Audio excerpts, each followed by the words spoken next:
survivor, Miriam Rubin. Miriam, you were telling us that you met your husband here in New York. Do you have any children? My husband has children. I don't have my own children myself. I don't have my own children. How many children? One son. First marriage, and they were divorced, and they only have the one. Bob was 4 years old when his mother left. She went with different men, but so it's just Bob. And do you have grandchildren? Yeah, two lovely, Eliza and Andrew. And how often do you think about your Holocaust experience? No, I forget. I try to forget it. I think of now. I think of now, and I'm here. This is what I need to think about. How do you think your experience affected your identity as a Jew?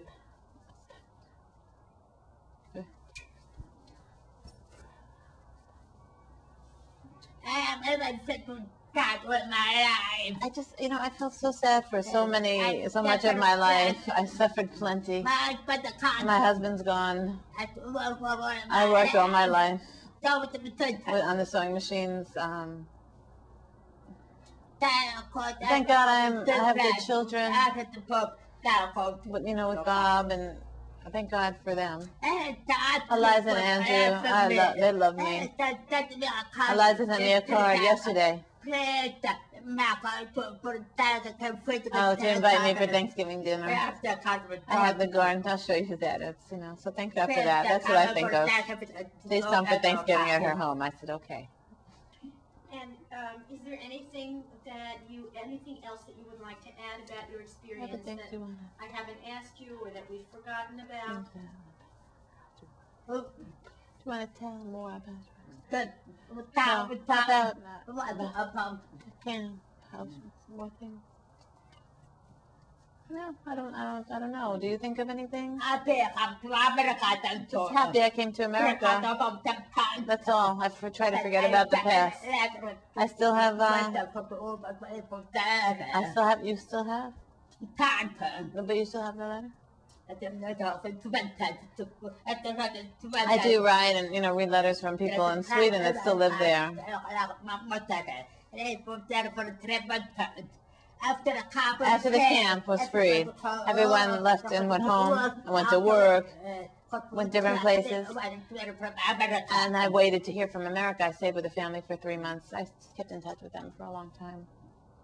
And do you have any message for future generations, for your grandchildren, anything you would like them to know?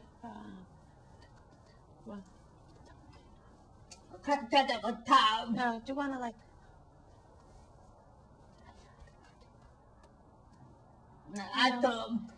hands off. I want people to leave me alone with my life. And everybody has their own life. I have suffered enough. I want to thank you very much for sharing. Oh, so happy for everyone to be here. This is my last.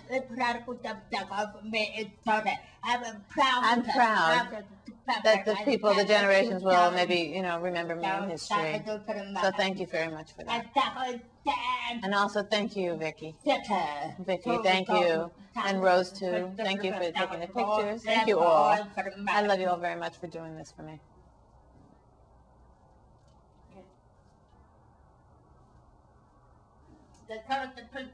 This first picture here.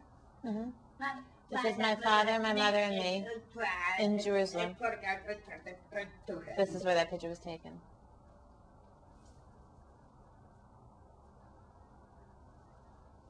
My father's name is Rubin Gottlieb. My mother's name Ida Gottlieb. And that's me, Miriam. Miriam Rubin.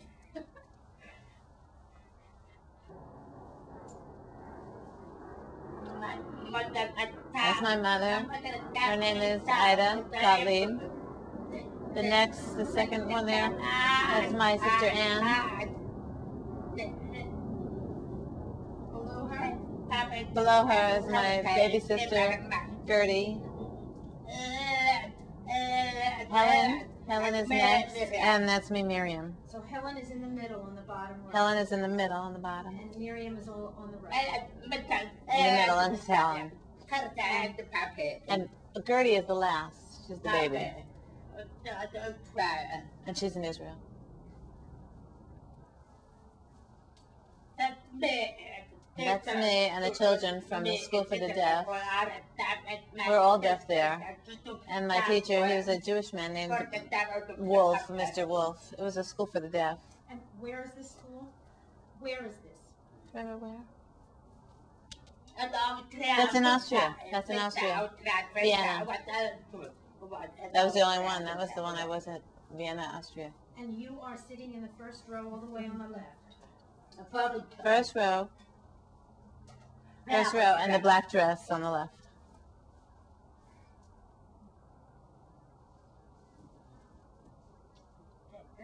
That's me from Sweden. We're in Sweden there. Oh, this girl with me lives in, she's a friend, and she lives now in Israel. And what are you wearing? I'm in the sweater, the striped sweater. And where this took place in? In Sweden. Yeah. All these pictures are from Sweden. This is where the camp was. It was like home here. This was not like a slave camp. This was like home.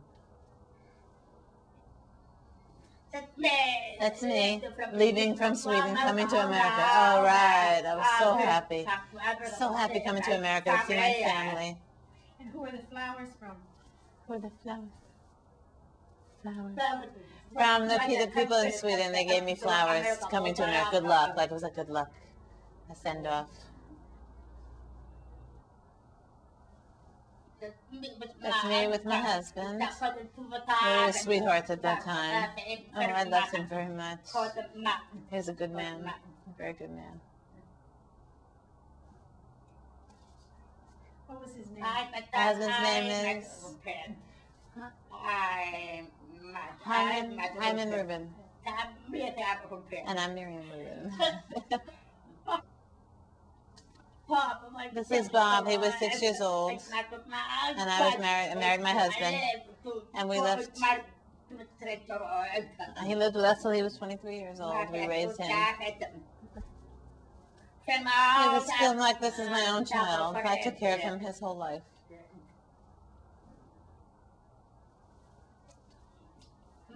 This is my husband and me. My husband's made for me a surprise party, a wedding shower surprise party. I was in a Chinese restaurant.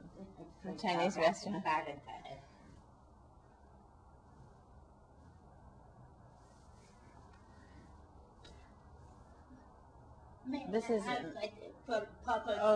me, my husband for Bob's bar mitzvah. No, next one is this is my parents, my mother and father, for Bob's bar mitzvah. These are all this picture from his bar mitzvah. And your mother was Ida? Your mother was Ida. My mother's name again is Ida Gottlieb. And your father? Irving Gottlieb is my father. Ida and Irving Gottlieb. And where was this picture taken? Oh, where was it? What city? I don't remember. Do you remember the city? New York. Oh, in New York, in a Jewish. It was on 87th Street. It was a Jewish club. That's where it was. Now they've moved to 42nd Street.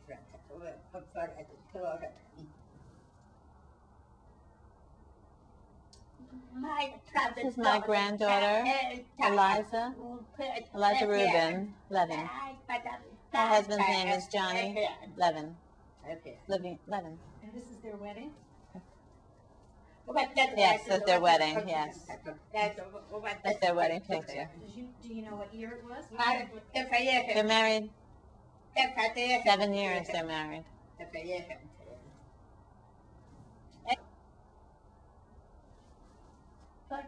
The first here is Andrew Rubin, my grandson, On the left. on the left. The next is his mother. What's her name? Harriet Rubin is next to him. The third there is Barbara Rubin. Bob Rubin. That is my husband's niece, and she lives now in Florida. And her husband died 4 years ago. And that's me in the middle, Miriam Rubin. And why were you all together? For the wedding, Eliza's wedding. This was for Eliza's wedding. Miriam, would you introduce your family to us? I'm sorry.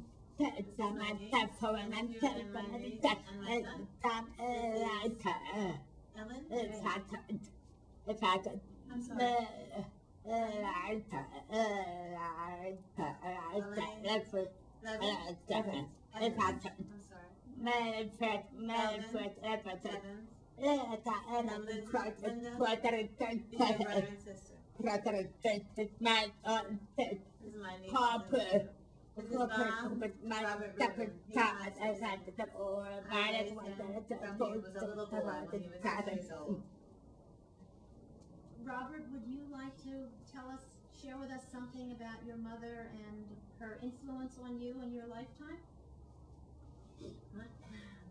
Oh, it's a long story. This story would take all day. She's really been a great mother.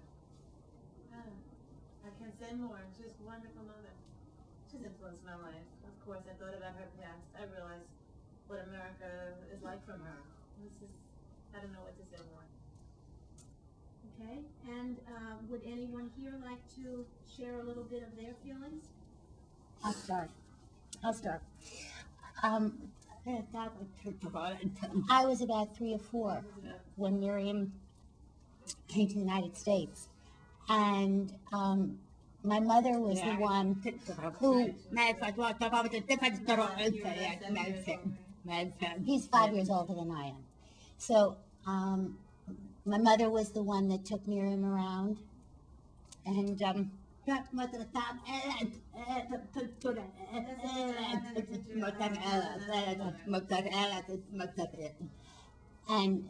introduced her to New York and got her all the services, and found out where she could socialize, and really got her acclimated, and we would spend every Saturday visiting my grandparents and with Miriam.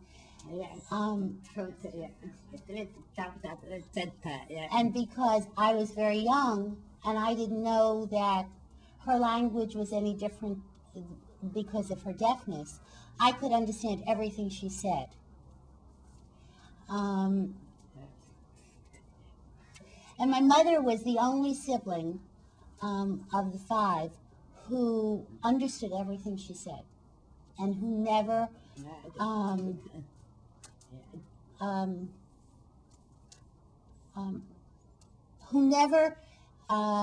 withdrew from her because communicating was difficult. Yes? Miriam never really, when I was very young, I never really understood what her experiences were like. In about 1971, a distant cousin had a child marry, and they were ultra-Orthodox, and they were having a wedding service on a Monday night. And my father said to my mother, you go. My father said to me, you go with your mother. I'm not going to go to this.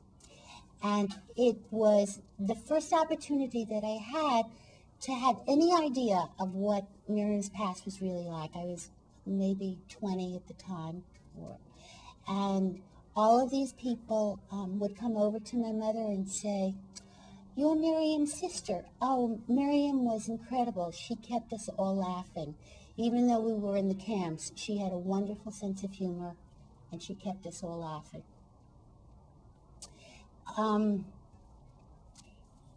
Over the years, when I think about Miriam, I think about how incredible she is and what a brilliant woman she must really be. Language is something that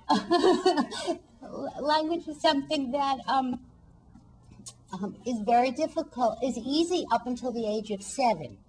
But when you have to learn another language after 7, it becomes progressively more difficult. It becomes even that much more difficult when you can't hear. And whenever I would talk about her and tell people that, that she started out with her primary language probably being Yiddish or Hebrew, and then she went to Central Europe and had to learn whether it was German or Czechoslovakian or Polish, whatever the language was in her Polish, in her uncle's home. And then I've since learned, she told me that when she was in Sweden, she actually learned some Swedish, and then to come to the United States. and then to come to the United States and have to learn English and really be able to communicate with us very, very well, for those of us that really have wanted to have a relationship with her. It is just remarkable. Nobody can understand how somebody who doesn't hear can be fluent in so many languages. So she's a constant source of amazement to me. Thank you.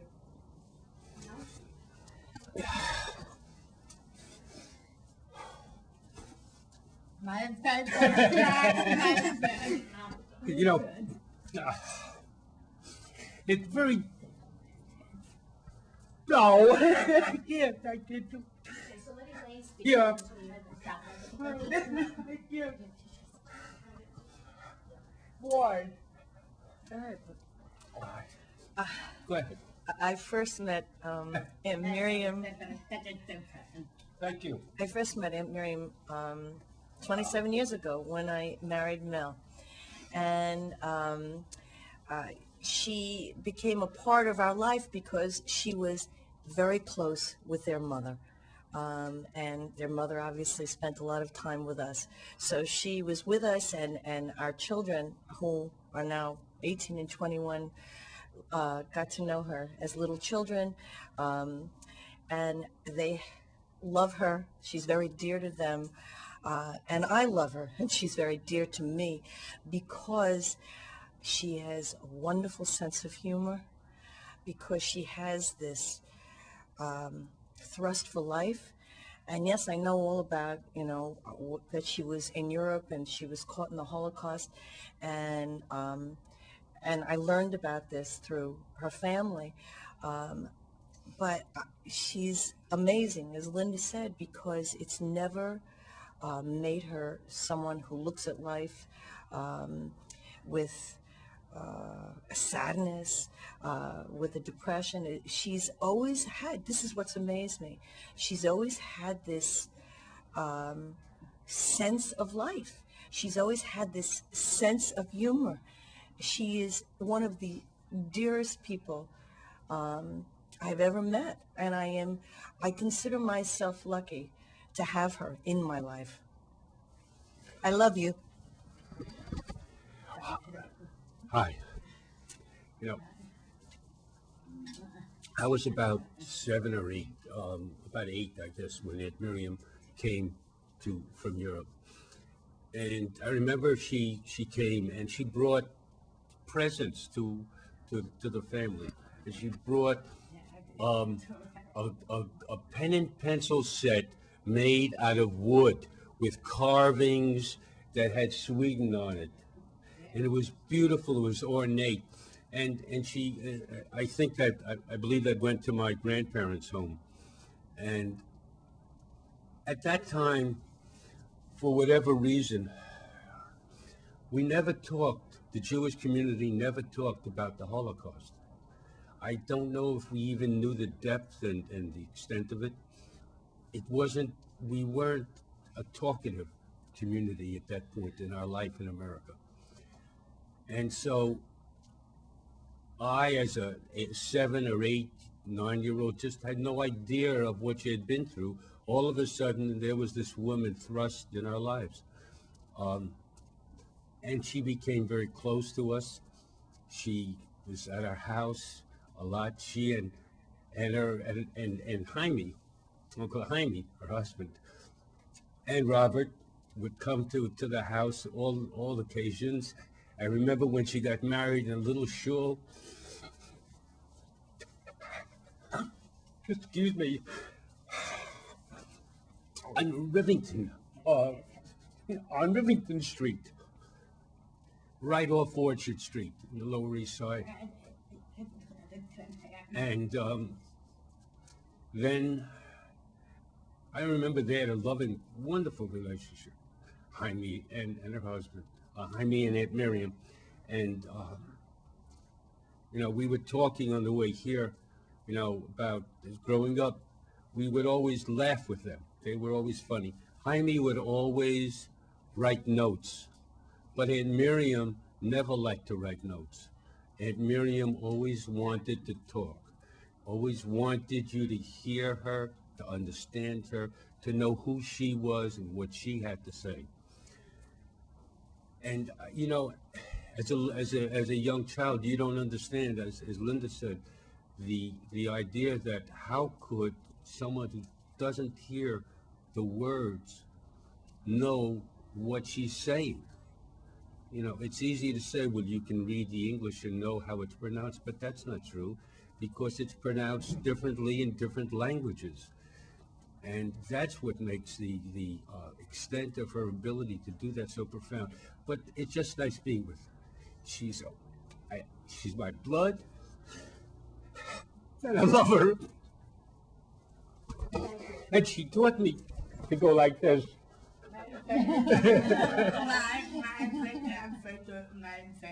Miriam,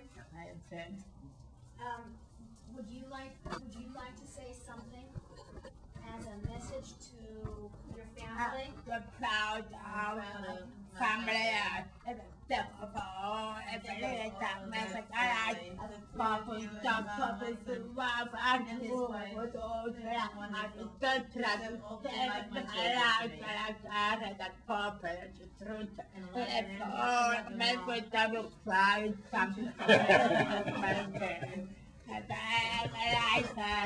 Thank God. My father married here. Sure.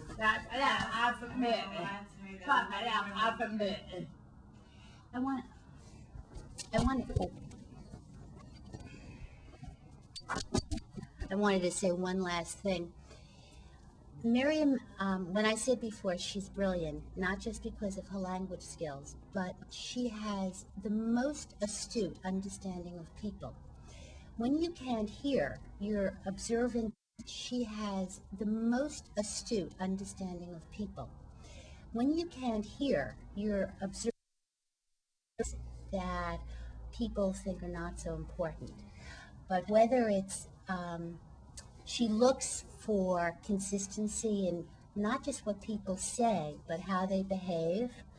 And she, you have to hear her assess each member of the family. She's right on target in terms of their personality and their character. She's really terrific. And if all those people heard it, they might not like it. But she's right. I want to thank you for sharing your story with us, and it's a pleasure to make Thank you very